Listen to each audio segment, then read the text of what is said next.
जय जिनेन्द्र। आज आपको सहनन के बारे में बताएंगे। जिसने अभी तक तत्व ज्ञान प्राप्त नहीं किया, थोकड़े नहीं पढ़े हैं, उनके लिए सहनन शब्द नया है। तो आइए जानते हैं कि सहनन क्या है। देवलोक और नरक में जाने के लिए किस तरह का सहनन चाहिए, सहनन क्या है, किसे कहते हैं, किस कर्म से शुभ सहनन प्राप्त होता है, किस किस में कौन सा सहनन होता है, इसकी डिटेल जानकारी आपको देंगे। आप इसको निरंतर देखते रहें और आप इस वीडियो के डिस्क्रिप्शन के अंदर सारा समाचार दिया हुआ है, उस समाचार को आप जरूर देखें, पढ़ें। सहनन किसे कहते हैं, सहनन किस कर्म की प्रकृति है, तो सहनन नाम कर्म की प्रकृति है। जिसके उदय से हड्डियों के बंधन में विशेषता आती है, उसे सहनन नाम कर्म कहते हैं। हार्ड मांस की मजबूती को सहनन कहते हैं। हार्ड मांस होता है, उसमें जितनी जो ताकत होती है, उस सबको सहनन कहा गया है। सहनन कितने होते हैं, तो सहनन 6 होते हैं। व्रज ऋषभ नाराज सहनन, दूसरा है ऋषभ नाराज सहनन, वहाँ व्रज की तरह ऋषभ आएगा, ऋषभ नाराज सहनन। फिर तीसरा आता है नाराज सहनन, चौथा आता है अर्ध नाराज सहनन, पांचवा है कीलिका, छठा है सेवार्थ। इन 6 ही सहनन, ये 6 ही सहनन मतलब ताकत, हार्ड मांस की रचना, इनकी डिटेल के बारे में जानेंगे कि किसमें कौन से सहनन में कितनी ताकत होती है। पहला है वज्र ऋषभ नाराज सहनन, जो अस्थि रचना को व्रज यानी कील, व्रज का मतलब है कील, ऋषभ का मतलब है वेस्टर्न यानी प्लास्टर, नाराज का मतलब है दोनों और मरकट बंद, जो परस्पर गुंथी हुई, जैसे चोटी गुंथते हैं वैसे परस्पर गुंथी हुई आकृति वाली हो, जिसमें दोनों हड्डियों के छोर जो कॉर्नर है वो परस्पर मक्कट बंध से बंधे हुए हों, पूरी तरह से एक दूसरे से क्या है मजबूती से बंधे हुए हों। उस पर तीसरी अस्थि का वेस्टर्न हो, प्लास्टर लगा हुआ हो, प्लास्टर हो, और तीनों हड्डियों का भेदन करने वाली ऊपर से और कील हो। इतनी ताकतवर और इतना मजबूत सहनन होता है। इस सहनन वाले के ऊपर गाड़ी भी निकल जाए तो भी उसका बाल भी बांका नहीं होता है, इतनी मजबूत और इतनी ताकत होती है, मजबूती होती है। दूसरा सहनन होता है ऋषभ नाराज सहनन, इसमें हड्डियों की आंटी और वेस्टर्न होती है पर कील नहीं होती, व्रज हट गया यानी कील नहीं होती। अब नाराज, आ की मात्रा नहीं है, आप लगा लेना नाराज। नाराज का सहनन का मतलब है जिसमें अस्थियों के दोनों तरफ मरकट बंद है, पूरी तरह से आंटे आए हुए हैं, मजबूती से बंधा हुआ है। अर्ध नाराज, इसमें एक हड्डी का छोर तो पूरा बंद मरकट से बंधा हुआ है, लेकिन दूसरा छोर कील से बंधा हुआ है, वो पूरी तरह से मरकट बंध से नहीं बंधकर कील से बंधा हुआ है। अब आता है 5वां सहनन कीलिका। कीलिका का मतलब है जिसमें अस्थियों के छोर परस्पर जुड़े हुए हैं, एक दूसरे से कॉर्नर जो होता है हड्डियों का वो एक दूसरे से पूरी तरह से बंधा हुआ है। सेवार सहनन का मतलब है जिसमें अस्थि रचनाओं, जिसमें 2 हड्डियों के परंत भाग आपस में यानी परस्पर एक दूसरे को सिर्फ स्पर्श कर रहे हैं, जुड़े हुए हैं, मतलब बंधे हुए नहीं हैं, सिर्फ एक दूसरे को क्या कर रहे हैं, स्पर्श कर रहे हैं। इस तरह से 6 सहनन के बारे में आपको बताया है। अब आगे देखिए किसमें कौन सा सहनन होता है। नरक देवता और सिद्धों में सहनन नहीं होता। क्यों नहीं होता? कि इनका शरीर वैक्रिय शरीर है। नरक का नारकी जीवों के अशुभ पुद्गलों से उनका शरीर बना हुआ है। देवताओं का जो वैक्रिय शरीर है वो शुभ पुद्गलों से बना हुआ है। सिद्धों में अशरीरी होने से उनके सहनन नहीं है। 5 सहनन सिर्फ औदारिक शरीर वालों को ही मिलता है। 5 सहनन 3 विकलेंद्रिय असनी तिर्यंश पचेंद्रिय असनी मनुष्य, इनमें सिर्फ एक ही सेवार्थ होता है। गर्भज मनुष्य और तिर्यंश, इनमें 6 ही सहनन पाए जाते हैं। सर्वयुगलिक और 63 शलाघ्य पुरुष, इनमें सिर्फ एक ही सहनन होता है, वो होता है व्रज ऋषभ नाराज सहनन। अंतिम 3 सहनन वाले 7वें गुणस्थान से आगे नहीं जाते। 7वें में उदय विच्छिन्न है। देव और नरक बनने के लिए पूर्व भाव में सहनन आवश्यक है। सहनन वाला ही योग्यता अनुसार देवगति और नरक गति में जाता है। वज्र ऋषभ नाराज, नाराज अर्ध नाराज, ये सहनन व्रज स्वामी जी के साथ विच्छिन्न हो गए, ऐसा देशवैकाली सूत्र की भूमिका में उल्लेख है। यानी अभी शायद अंतिम 2 ही सहनन है। अस्थि रचना का साधना और स्वास्थ्य दोनों दृष्टि में विशेष महत्व है। शुक्ल ध्यान की साधना के लिए, मोक्ष गमन के लिए वज्र ऋषभ नाराज सहनन होना जरूरी है। उत्कृष्ट साधना की भांति उत्कृष्ट क्रूर कर्म भी इसी अस्थि रचना वाले प्राणी करते हैं। यानी मोक्ष और सवार्षित विमान 5 अनुत्तर विमान में जाने के लिए और 7वीं नरक में जाने के लिए नियमा वज्र ऋषभ नाराज सहनन वाले जीव ही होते हैं। अर्थात अति अच्छे और अति बुरे दोनों कार्यों में पूरी शक्ति और उत्तम सहनन की आवश्यकता है। क्या इस पंचम आर्य में 6 ही सहनन है? नहीं, इस पंचम आर्य में भरत क्षेत्र में कोई मोक्ष नहीं जाता। इसका एक कारण है कि यहाँ अभी वज्र ऋषभ नाराज सहनन का अभाव है।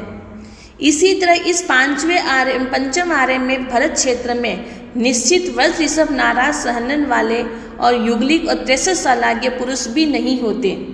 तो अभी इसलिए इस भरत क्षेत्र में वज्र ऋषभ नाराज सहनन का अभाव के कारण मोक्ष और 7वीं नरक दोनों का अभाव है।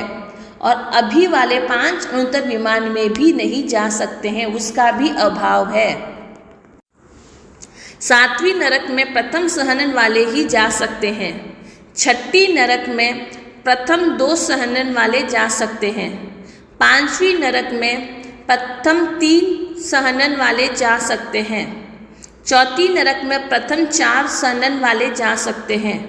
3री नरक में प्रथम 5 सहनन वाले और पहली और दूसरी नरक में 6 ही सहनन वाले जा सकते हैं। यानी जो सेवार्थ वाले सिर्फ पहली और दूसरी नरक में ही जा सकते हैं। और 7वीं नरक का जो द्वार है वो मनुष्य और जलचर तिर्यंश पचेंद्र के लिए ही खुला है, लेकिन वर्तमान में ये भी अभी बंद है। प्रथम 4 देवलोक में 6 ही सहनन वाले जीव जा सकते हैं। भवनपति वानवंतर ज्योतिषी में भी 6 ही सहनन वाले जा सकते हैं। अब आता है 5वां 6ठा देवलोक में प्रथम 5 सहनन वाले जा सकते हैं।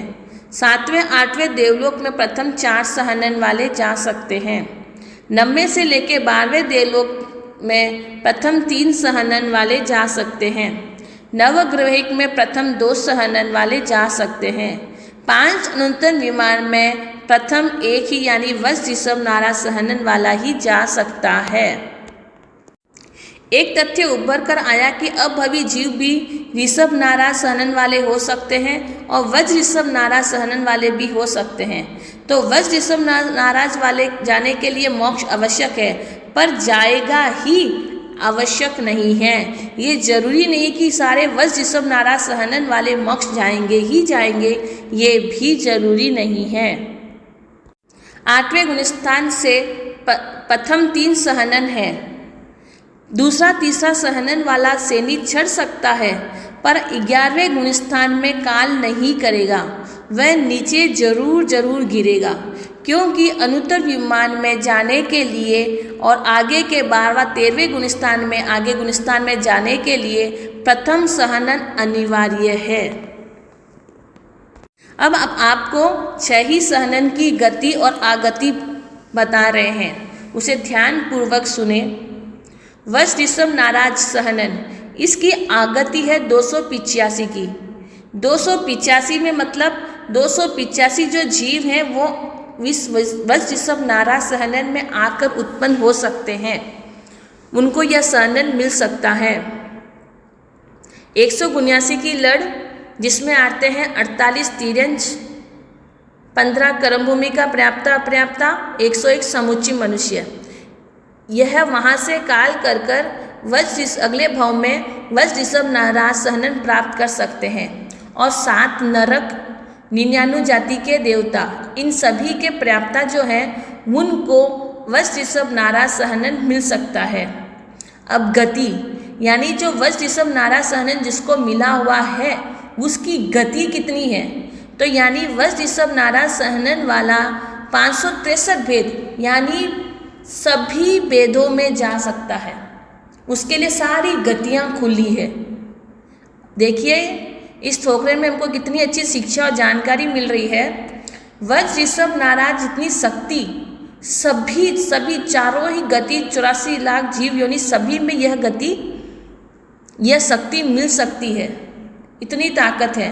क्योंकि यह वज ऋषभ नाराज सहनन इतना मजबूत शरीर पाने के बाद भी वो इन 563 भेदों में जा सकता है। अब ऋषभ नाराज सहनन की आगति 284 की, सवासित विमान का पर्याप्ता को छोड़कर, क्योंकि सवासित विमान में जाने के बाद वहाँ से वो मनुष्य बनेगा और मनुष्य बनकर मोक्ष में जाएगा, सिद्ध बनेगा, तो यानी वहाँ पर उसको वज ऋषभ नाराज अनिवार्य है। यानी रस ऋषभ नाराज सहनन वाला ही सवासित विमान से निकल कर मोक्ष जा सकता है, ऋषभ नाराज सहनन वाला नहीं जा सकता। इसके कारण उसके पर्याप्ता को छोड़ दिया। अब गति है 551 यानी 7वीं नरक, 5 युद्ध विमान का पर्याप्ता अपर्याप्ता छोड़ दिया। यानी ऋषभ नाराज सहनन की गति मतलब जाता है, तो वहाँ पर 7वीं नरक 5 उन्नत विमान में जाने के लिए वज ऋषभ नाराज सहनन की आवश्यकता है। ऋषभ नाराज सहनन वाला 7वीं नरक और 5 उन्नत विमान के में नहीं जा सकता, तो इसलिए 6 भेद के पर्याप्ता अपर्याप्ता 12 भेद कम कर दें। नाराज सहनन की आगति है 284 की, जिस तरह पहले बताई उसी तरह है। सभी की आगति अब सभी की 284 की ही है। गति में फर्क आएगा कि गति मतलब 531 की है। गति 531 में किन किन को छोड़ा है? नवग्रहिक, 6ठी नरक का पर्याप्ता और पर्याप्ता, यानी 10 का पर्याप्ता पर्याप्ता 20, 551 में से 20 माइनस करेंगे तो 531 है, यही वहाँ पर जा सकते हैं। अर्ध नाराज सहनन की आगति 284 की और गति 521 की। 9वां, 10वां, 11वां, 12वां देवलोक, 5वीं नरक, इन 6 का पर्याप्ता अपर्याप्ता 6 नहीं 5वीं नरक 1 है तो 4 देवलोक, तो कितने होंगे 5 का पर्याप्ता अपर्याप्ता 10, तो 531 में से 10 माइनस करेंगे तो 521। किलिका सहनन की आगति है 284 की और गति है 515 की। 7वें 8वें देवलोक, 4ठी नरक, तो 3 का पर्याप्ता अपर्याप्ता 6, तो 521 में से 6 माइनस करेंगे तो 515।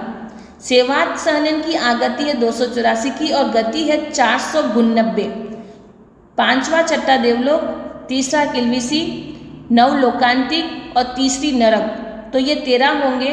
13 के पर्याप्ता अपर्याप्ता 26 है, तो 515 में से 26 को माइनस करेंगे तो 499 आएंगे। इस 6 सहनन की गति और अगति। आगति का मतलब है आना, गति का मतलब है जाना। तो इस सहनन वाला कहाँ कहाँ जा सकता है वो पूरा वर्णन आपको बताया है। अब देखिए कि इस ठोकरे से हमें क्या शिक्षा मिली है। आपको इतना सुनाया है और आपने भी इस ठोकरे को समझा होगा, समझ में आया होगा कि इस ठोकरे से हमें शिक्षा क्या मिली है।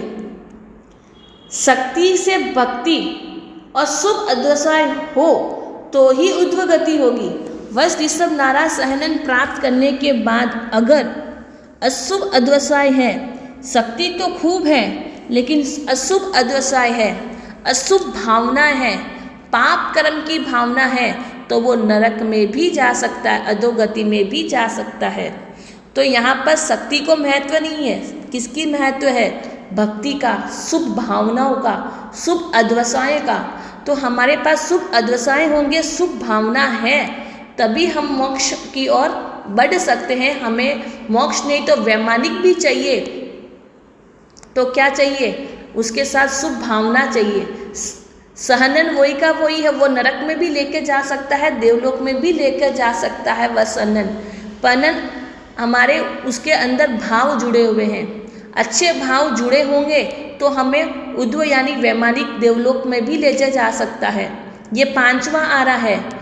और 6ठा आरा दुखमा है। उससे बचने के लिए हम अपने अध्यवसाय के साथ शुभ भावों को छोड़ें, शुभ भावों को उसको जोड़कर, शुभ अध्यवसाय को छोड़कर, धर्म ध्यान को जोड़कर हम ऊर्ध्व गति को प्राप्त करें। इसी आशा के साथ आपको यह थोड़ा सुनाया है, समझाया है। पसंद आए तो लाइक सब्सक्राइब जरूर करें, ज़्यादा से ज़्यादा इस वीडियो को फॉरवर्ड करें ताकि सभी को जैन धर्म की जानकारी मिले कि ताकत भी कितनी जरूरी है, लेकिन ताकत के साथ भक्ति और धर्म ध्यान होगा तभी पार होगा इस। जय जिनेंद्र।